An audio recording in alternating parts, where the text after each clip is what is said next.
जा रहे हैं रिलेटिव मोशन में आगे के क्वेश्चन फ्रॉम एग्जांपल नंबर 10, जिसका मैंने पीडीएफ इस वीडियो के डिस्क्रिप्शन में डाला हुआ है। आप उसको देख सकते हैं और फिर आगे कंटिन्यू कर सकते हैं।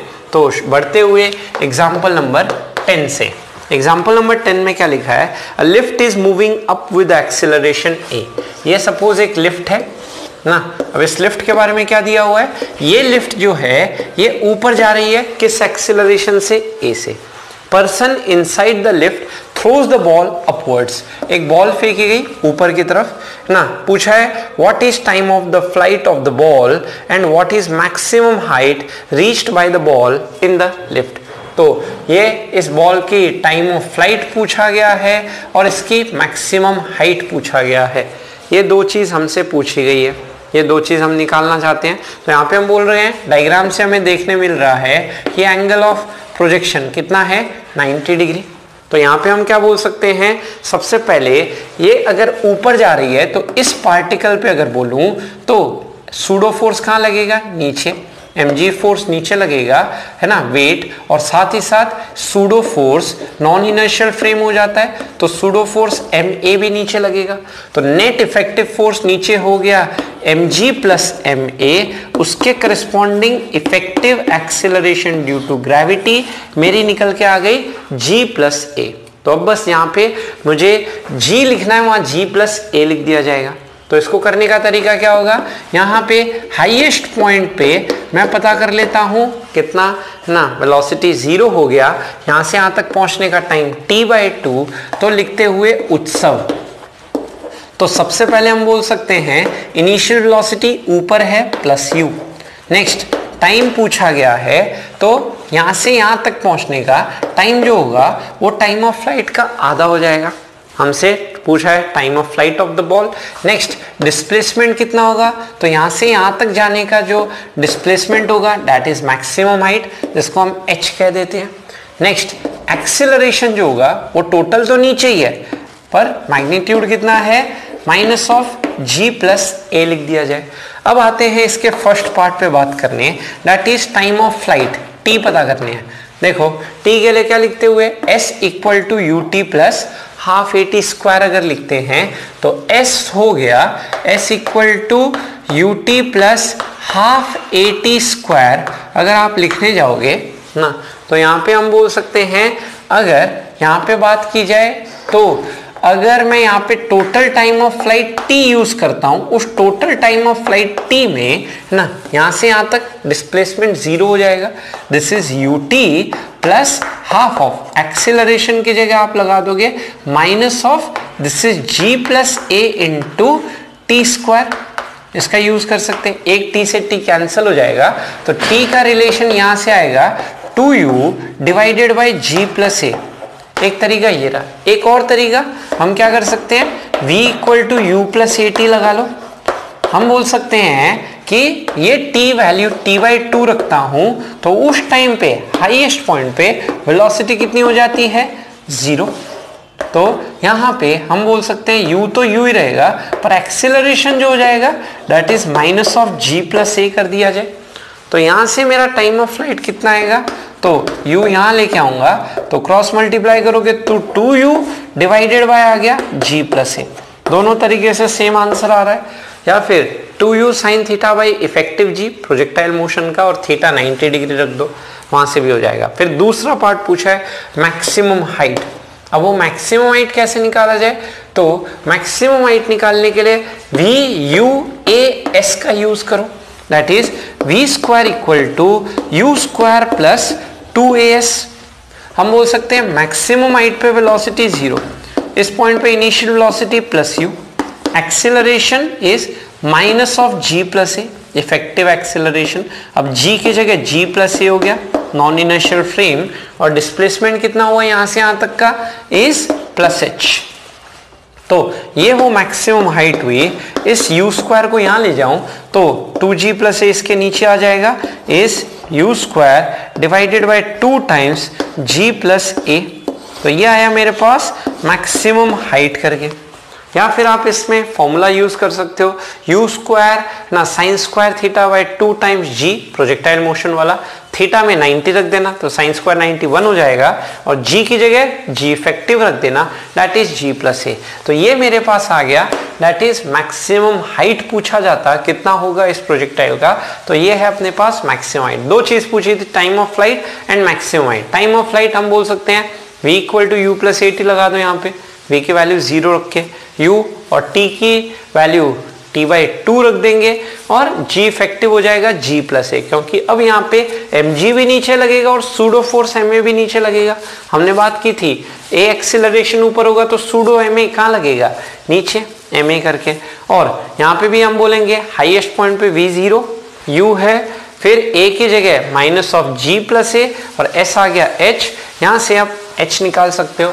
तो ये था मेरा एग्जाम्पल नंबर 10 का सॉल्यूशन, समझ आया यहाँ तक स्क्रीन। आते हैं एग्जाम्पल नंबर 11 में, वैसे क्लास में कराया जा चुका है क्वेश्चन। तो क्वेश्चन है swimmer capable of swimming with velocity v relative to water jumps in a flowing river having velocity u। तो एक स्विमर है ना, ये स्विमर रहा, सपोज ये स्विमर इस है ना वाटर में जंप करता है, और ये वाटर के रेस्पेक्ट में कितने स्पीड से स्विम कर सकता है, v स्पीड से। और ये वेलोसिटी कौन सी है, ये वेलोसिटी है मैन की किसके रेस्पेक्ट में, रीवर के रेस्पेक्ट में।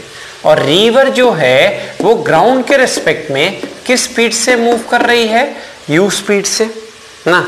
The man swims a distance d downstream, तो रिवर के डायरेक्शन में स्विम करे तो वो हो जाता है डाउनस्ट्रीम, तो वो इस पॉइंट A से B स्विम करके जाता है थ्रू अ डिस्टेंस d करके लिखा जा सकता है। फिर आगे लिखा है the man swims a distance d downstream and returns back to the original position. फिर हम बोल रहे हैं A से B आया, और जैसे B पॉइंट पे पहुंच गया फिर वापस से B से ये A पोजीशन पे जाता है D डिस्टेंस कवर करते हुए। तो यहाँ पे अब ये जो होगा ये आपका स्विम तो पीछे करेगा, पर जो रिवर है वो आगे बह रही है, और उसकी स्पीड ग्राउंड के रिस्पेक्ट में मुझे दे रखी है u, और ये जो स्पीड है v दैट इज मैन की स्पीड है रिवर के रिस्पेक्ट में। तो पूछा है find out time taken in one complete motion. तो A से B जाने का टाइम डाउनस्ट्रीम हो गया, ये हो गया आपका डाउनस्ट्रीम करके। और वैसे यहाँ पे बोलूं तो ये हो गया upstream, against the river flow आ जाए तो उसे कहते हुए अपस्ट्रीम। तो हम यहाँ पे बोल सकते हैं ग्राउंड में खड़े हुए आदमी को इस आदमी की स्पीड कितनी दिखाई देगी, तो हम बोल सकते हैं v भी आगे, रिवर भी इसको आगे ले जाएगा, तो ग्राउंड में खड़े हुए आदमी को इसकी स्पीड दिखाई देगी v प्लस यू। उसी तरह से इस केस में बोलूं ये रिवर यहाँ जा रहा था ना आगे की तरफ u, और मैन पीछे की तरफ आ रहा था, तो मैन की स्पीड ग्राउंड के रिस्पेक्ट में देखा जाए तो ये 50 से पीछे 10 रिवर इसको आगे ले जाएगा, तो इसकी नेट स्पीड ग्राउंड के रिस्पेक्ट में होगी 50 minus 10 is 40, against the river flow move कर रहा है। तो हम यहाँ जानते हैं कि डिस्टेंस तो उसको d ही कवर करना है, रिलेटिव डिस्टेंस d ही है, और आपका रिलेटिव वेलोसिटी ग्राउंड के रिस्पेक्ट में हम निकाल चुके हैं। तो स्पीड बराबर डिस्टेंस बाय टाइम, तो टाइम कितना हुआ, डिस्टेंस बाय लिखा गया स्पीड। तो मैं बोल सकता हूं ये जो टाइम है ना दैट इज डाउनस्ट्रीम टाइम, ये कितना हो गया, रिलेटिव डिस्टेंस हो गया d, और relative velocity with respect to ground ये निकल के आया v प्लस यू। और उसी तरह से अपस्ट्रीम वाला टाइम कितना हो गया, relative distance is d and ground के रिस्पेक्ट में इस आदमी की, इस स्विमर की velocity I v minus you. तो हम बात करें टोटल टाइम कितना हुआ टू कंप्लीट द मोशन, है ना, एक बार ऊपर जाना एक बार नीचे आना, है ना, A से B और B से A, तो टोटल टाइम हो गया अपस्ट्रीम और डाउनस्ट्रीम टाइम का सम। तो यहां से मैं बोल सकता हूं upstream time is d upon v plus u and downstream time is d upon v minus u. अब यहाँ पे आप क्या लोगे, LCM, a plus b a minus b is a square minus b square.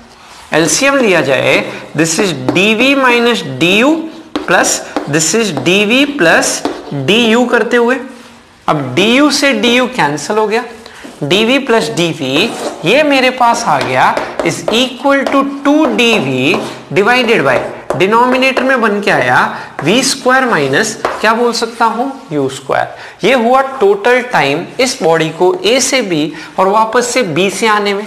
हमें मेन चीज क्या ढूंढनी थी, ग्राउंड के रेस्पेक्ट में इस आदमी की स्पीड कितनी होगी। तो यहाँ पे हमने कह दिया ग्राउंड के रेस्पेक्ट में रिवर भी आगे जा रही है, मैन भी आगे जा रही है, तो टोटल स्पीड हो गया v प्लस यू। यहाँ पे बोलूं रिवर पीछे जा रही है और आदमी इस डायरेक्शन आ रहा है, तो ग्राउंड के रेस्पेक्ट में इसकी स्पीड हो जाएगी v minus you. Upstream time लिखो, डाउनस्ट्रीम टाइम लिखो, तो टोटल टाइम ऑफ फ्लाइट है ना, दैट इज टोटल टाइम जो इस पार्टिकल इस स्विमर को लगेगा टू कंप्लीट द मोशन, ये अपने पास निकल के आया। तो ये है एग्जाम्पल नंबर 11 का एक्सप्लेनेशन, समझ आया। एग्जाम्पल नंबर 12 पे क्या लिखा है, अ 400 मीटर वाइड रिवर, ये एक नदी है, इस नदी की विड्थ कितनी दे रखी है 400 मीटर। आगे लिखा है is flowing at the rate of 2 metre per second. ये नदी, ये जो रिवर है, ये फ्लो कर रही है with the speed of 2 metre per second. आगे लिखा है boat is sailing with the velocity of 10 metre per second with respect to water. Boat sail कर रही है with speed 10 metre per second in a direction perpendicular to the river.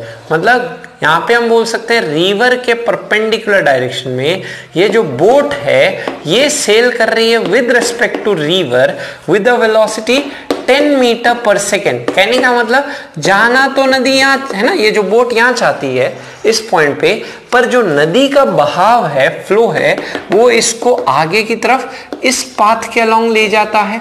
कहा जा सकता है ना, पहुंचना चाहता है ओ पॉइंट पे, पर नदी उसको बहा के किस पॉइंट पे ले जाएगा, पी पॉइंट पे ले जाएगा। तो मुझसे पूछा है फाइंड टाइम टेकन है ना by the boat to reach the opposite bank. Let's say यहां से यहां तक पहुंचने के लिए टोटल कितना टाइम लगा होगा। नेक्स्ट हमसे पूछा गया है how far from the point directly opposite to the starting point does the boat reach the opposite bank. तो यहाँ पे ये डिस्टेंस O से P का distance that is drift distance कितना होगा ना, इस अपोजिट बैंक में हॉरिजॉन्टली कितना डिस्प्लेस हुआ इनडायरेक्टली। एंड लास्ट पार्ट है in what direction does the boat actually move. तो एक्चुअल मूवमेंट इस बोट का कहाँ है। तो मैं क्या बोल सकता हूं, इस बोट की अगर बात करूं तो ग्राउंड में खड़े हुए आदमी को क्या दिखाई देगा, ग्राउंड में खड़े हुए आदमी को इस बोट की जो टोटल स्पीड होगी वो 2 मीटर पर सेकेंड तो आई कैप दिखाई देगी और आपकी 10 मीटर पर सेकेंड जे कैप दिखाई देगी।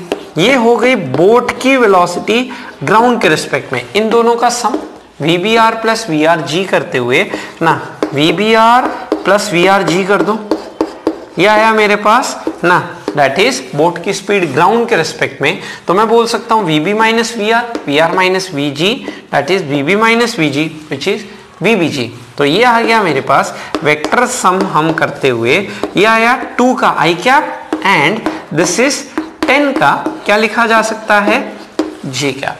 तो हम बोल सकते हैं कि यहाँ पे y डायरेक्शन के अलोंग डिस्प्लेसमेंट पता है, इस बोट की y डायरेक्शन के अलोंग वेलोसिटी पता है, एक्सीलरेशन 0। तो सबसे पहला पार्ट कितना टाइम लगा, तो हम बोल सकते हैं s इज इक्वल टू सीधा ut plus half AT square. मुझे विड्थ ऑफ रिवर पता है y डायरेक्शन में that is 400 meter, y direction में बोट की स्पीड ग्राउंड के रेस्पेक्ट में पता है, 10 इंटू टाइम पता करना है, कितना टाइम लगेगा इस बोट को क्रॉस करने के लिए। और ये सब कुछ y डायरेक्शन में पता था बोट का है ना, टाइम यहाँ पे हम बोल सकते हैं आपका पता करना है कितना टाइम लगा होगा। तो y डायरेक्शन में डिस्प्लेसमेंट पता है, y डायरेक्शन में बोट की वेलोसिटी पता है, तो आप यूज कर सकते हो। और एक्सीलरेशन 0 दिया हुआ है, तो यहाँ से इस 10 से 10 कैंसिल करते हुए टाइम आ गया मेरे पास 40 सेकेंड। कितना टाइम लगा इस बोट को क्रॉस करने को, let's say 40 second. Second part आया जाए कि यहाँ पे पूछा गया है हॉरिजॉन्टल में कितना डिस्टेंस कवर करेगा, तो x एक्सिस में डिस्प्लेसमेंट पूछ सकता हूँ ना। फिर से बोट की x डायरेक्शन में वेलोसिटी पता है 2i कैप, उसी तरह से टाइम पता है कितना टाइम लगा इस बोट को क्रॉस करने को, तो ut plus half AT square लगते हुए। तो यहाँ पे हम बोल सकते हैं x एक्सिस में displacement is plus x that is drift, initial velocity x direction में इज 2, टाइम है 40 सेकेंड, एक्सेलरेशन x डायरेक्शन का 0, तो हम बोल सकते हैं कितना मीटर ड्रिफ्ट हुआ। सेकेंड पार्ट का आंसर आ गया हमारे पास सीधा 80 मीटर। लास्ट पार्ट मुझसे पूछा गया है कि बोट किस डायरेक्शन में मोशन कर रहा होगा, तो हम बोल सकते हैं इन दोनों का जो रिजल्टेंट आएगा ना, that is along the river flow. River flow से किस एंगल पे मोशन हो रहा होगा, ये एंगल थीटा पता करना है ना, तो हम बोल सकते हैं this is the resultant velocity ना। जो ये मैग्नीट्यूड आएगा VBG का वो इस डायरेक्शन के अलोंग आएगा, तो हम बोल सकते हैं इस डायरेक्शन में मोशन हो रहा होगा, ये एंगल मुझे पता करना है, ये एंगल थीटा कितना है। तो हम बोल सकते हैं यहाँ पे इस ट्रायंगल को अगर आप कंप्लीट करते हो, तो इस ट्रायंगल को कंप्लीट करने पे हम देख सकते हैं ये हो गया VBG और ये एंगल कितना होगा थीटा, ये पता करना है। ये 10 है तो ये भी कितना होगा 10। उसी तरह से बेस है 2, तो यहां से मैं बोल सकता हूं tan theta is equal to 10/2, that is 5 आया। तो हम बोल सकते हैं कितने डायरेक्शन में इसका मोशन होगा, दैट इज tan इनवर्स 5। मतलब मैं बोल सकता हूं tan inverse 5 with river flow ना, रिवर जिस डायरेक्शन में फ्लो कर रही है उसके से कितना एंगल बनाते हुए tan इनवर्स 5, लगभग 60 से बड़ा 70 के आसपास। तो इतने एंगल पे ये जो रिवर है ना, रिवर से इतने एंगल पे ये बोट स्विम करके इस पॉइंट P पे पहुंची होगी। तो ये था मेरा क्वेश्चन नंबर 12 का सॉल्यूशन। यहाँ तक स्क्रीनशॉट ले लो, समझ आ गया। हमने क्या किया, हमने y डायरेक्शन में इस बोट की स्पीड पता थी, y डायरेक्शन में डिस्प्लेसमेंट पता था, s इक्वल टू ut लगा दिए, टाइम आ गया। x डायरेक्शन में स्पीड पता थी, टाइम पता कर लिए, तो ut कर दिए फिर से half at square part 0। x direction में कितना डिस्प्लेसमेंट हुआ निकाल लिए, दैट इज ड्रिफ्ट।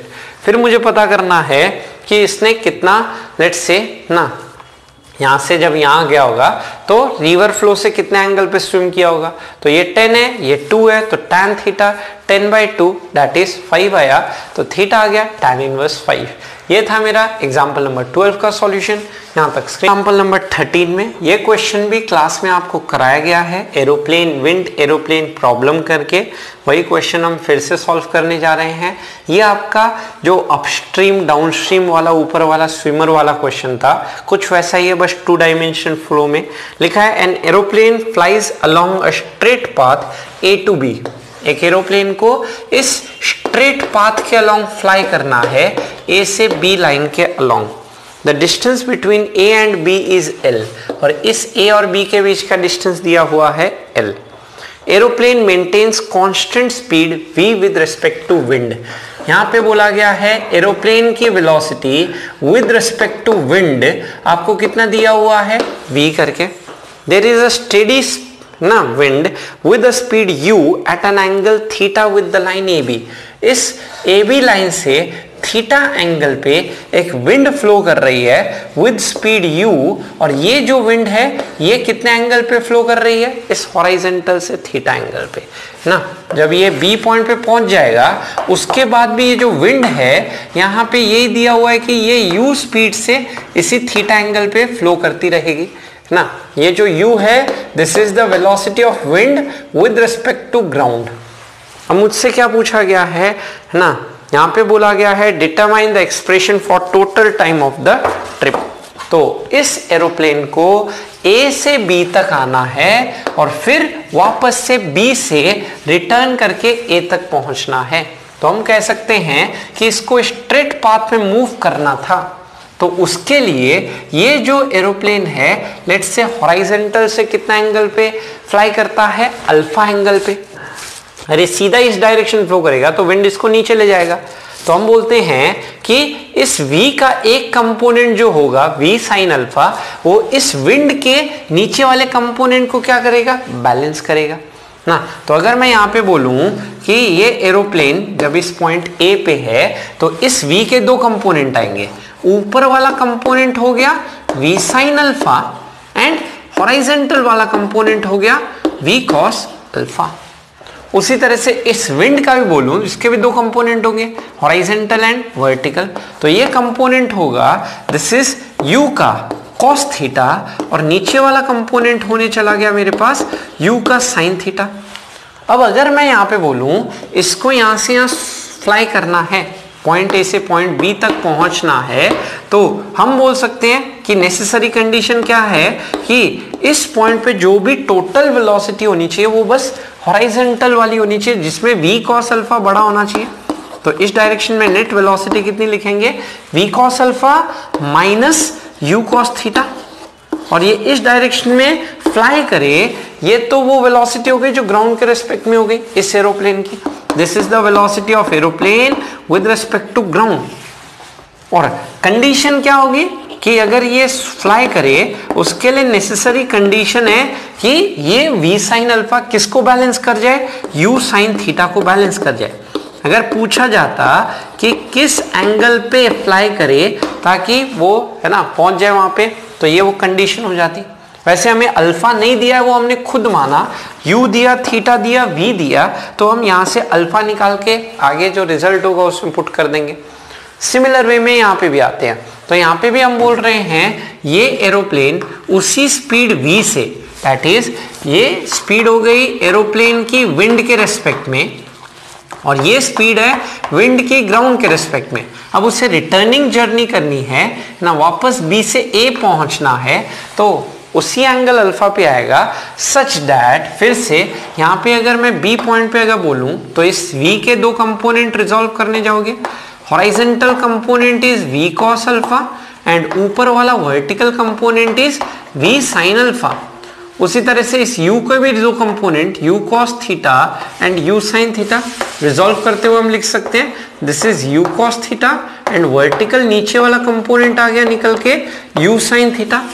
अब यहाँ पे भी हम बोल सकते हैं जब ये B से A आना चाहता है इस पॉइंट तक, तो इस B पॉइंट पे जो भी वेलोसिटी होगी वो पीछे की तरफ होगी, दैट इज कितनी होगी v cos अल्फा प्लस मैं लिख सकता हूं u cos ऑफ थीटा। ये हो गई एरोप्लेन की वेलोसिटी ग्राउंड के रिस्पेक्ट में, और वो नेसेसरी कंडीशन कितनी हो जाएगी, वो नेसेसरी कंडीशन ये तो हो गई आपकी एरोप्लेन की वेलोसिटी ग्राउंड के रिस्पेक्ट में, नेसेसरी कंडीशन हो गई v sin अल्फा बराबर u sin थीटा। अब हम बोल देते हैं ये लेंथ अगर l है तो आप टाइम है ना, let's say speed is equal to distance by time वाला फॉर्मूला अगर यूज करते हो, डिस्टेंस l है, टाइम t है, तो ये हो गया अपस्ट्रीम वाला ना, और वो हो गया डाउनस्ट्रीम वाला, same along the direction of river flow, ये सब लिखते हुए। तो अपस्ट्रीम वाला टाइम कितना हो जाएगा, लेंथ डिवाइडेड बाय ना ये रहा, that is v cos alpha minus this is u cos of क्या लिख दो थीटा। उसी तरह से इस केस में बोलो दिस इज डाउनस्ट्रीम का टाइम, तो डाउनस्ट्रीम टाइम क्या हो गया फिर से this is L divided by ground के रेस्पेक्ट में टोटल स्पीड क्या हो गई v cos alpha plus this is u cos of theta. अब टोटल टाइम क्या हो जाएगा, इन दोनों टाइम का सम कर दो, तो टोटल टाइम इन दोनों टाइम का अगर सम करा जाए तो t is equal to upstream time plus downstream time. ये विंड एरोप्लेन प्रॉब्लम लिखते हुए तो इन दोनों को ऐड करना है, तो ये हो गया L divided by this is v cos alpha minus u cos theta. उसी तरह से यहां लिख सकता हूं L डिवाइडेड बाय, यहां पे लिखा जाएगा v cos of alpha plus u cos of theta. अब यहां पे हम क्या बोल सकते हैं, a minus B A plus B, ये मेरे पास निकल के आ गया इज इक्वल टू डिनोमिनेटर में तो हो गया v square cos square alpha minus u square cos square theta. यहाँ पे आएगा LV cos alpha plus LU cos theta, यहाँ LV cos alpha minus LU cos theta, तो LU cos थीटा से कैंसिल हो गया, ये रिजल्ट आया 2LV cos अल्फा।